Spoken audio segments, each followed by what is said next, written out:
Imagine Korea in the 1930s, a land under Japanese colonial rule. The economy in chains, the people living in poverty, and the future uncertain.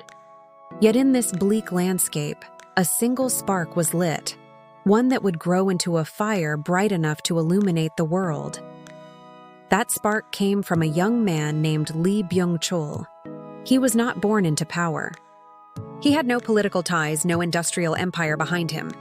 All he had was determination, a restless mind, and a dream. In 1938, in the small city of Daegu, he opened a modest trading company, a narrow shop selling rice, noodles, and dried fish. Above its entrance, he placed a signboard with 3 characters, Samsung, meaning 3 stars. The name carried symbolism, greatness, eternity, and brilliance. A promise that his company would one day shine among the stars. He could not have imagined that this tiny shop would grow into one of the most powerful corporations on Earth. Post-war Korea was devastated. Cities reduced to rubble, millions displaced, infrastructure shattered. Yet amidst this destruction, opportunity appeared for the bold. Lee Byung-chul seized it. He expanded into sugar refining, then textiles, then shipping. He bought trucks, ships, and invested in food production. Not because he had money to spare, but because Korea desperately needed these essentials. Each venture was risky, but in every failure, he learned. In every success, he reinvested. Samsung was no longer just a small shop. It was becoming a force, a name whispered with respect in Korean business circles. But in a country where politics dictated everything, success came with danger. The year was 1961. South Korea was still struggling, poor, unstable, fragile. Then, in the early hours of May 16th, tanks rolled into Seoul. General Park Chung-hee seized power in a military coup, promising order, discipline, and industrial growth.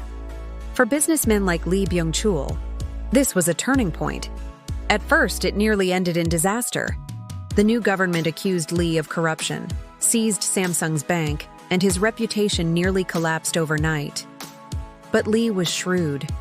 He apologized publicly, stepped aside, and then forged an unspoken pact with the regime. The deal was clear.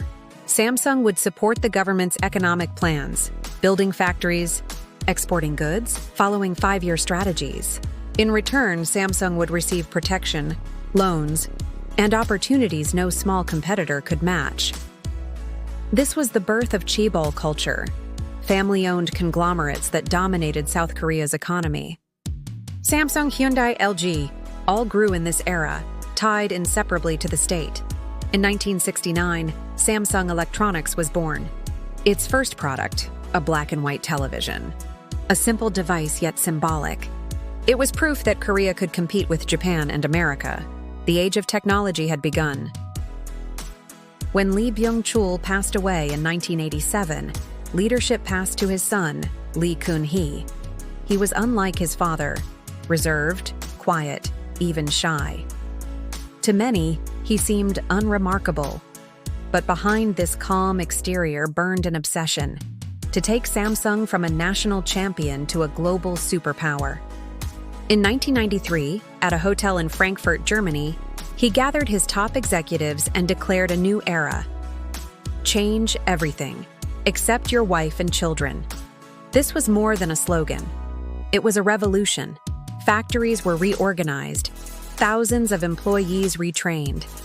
Poor quality products were publicly destroyed in front of workers, millions of dollars worth of stock, smashed as a lesson. Samsung would no longer copy, it would lead. Billions were poured into research, semiconductors, and design. The company set its sights on Sony and Panasonic, not just to match them, but to surpass them. By the late 1990s, Samsung weathered the Asian financial crisis. While rivals collapsed, Samsung emerged stronger, its chips powering computers worldwide. By the 2000s, Galaxy smartphones became its global symbol. Sleek, powerful, and competitive, with Apple's iPhone, they cemented Samsung's place as a global giant. For Lee Kun-hee, the vision had come true. Samsung was no longer a Korean company. it was a world leader. But the higher the empire rose, the deeper its shadows grew. In 2008, Lee Kun-hee himself was charged with tax evasion and corruption. He received a suspended sentence and a heavy fine.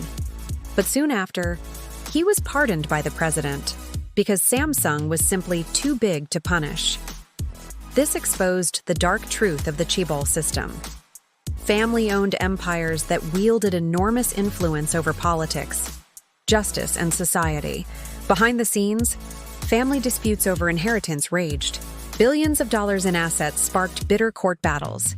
Yet despite the scandals, Samsung's dominance only grew stronger. In 2014, tragedy struck.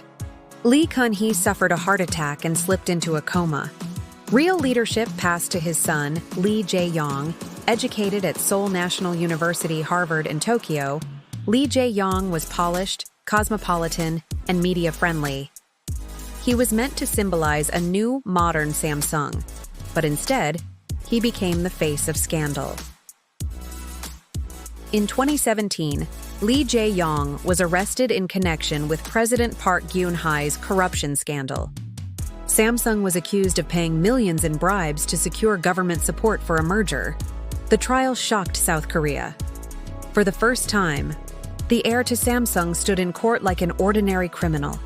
He was imprisoned, released, re-imprisoned. His fate became a political chess piece. And yet, through all of this, Samsung continued to grow. Its factories supplied the world with chips, displays, and smartphones.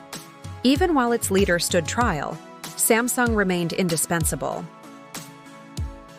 Samsung's story is not just the story of a company. It is the story of South Korea itself. From the ruins of war to global dominance. From a small shop in Daegu to the world's most advanced technology labs. It is a story of vision and ambition, of family dynasties and dangerous ties to power, of innovation, but also scandal. Lee Byung-chul built the foundation. Lee Kun-hee transformed it into a global leader. Lee Jae-yong carries the weight of its contradictions: innovation, corruption, triumph, and fragility. Samsung is more than a brand. It is a symbol, a mirror reflecting the rise of South Korea itself. But its story also teaches a timeless lesson. The higher one climbs, the longer the shadows they leave behind. If you enjoyed this video, don't forget to hit the like button and subscribe for more inspiring stories. Your support helps us keep creating great content for you.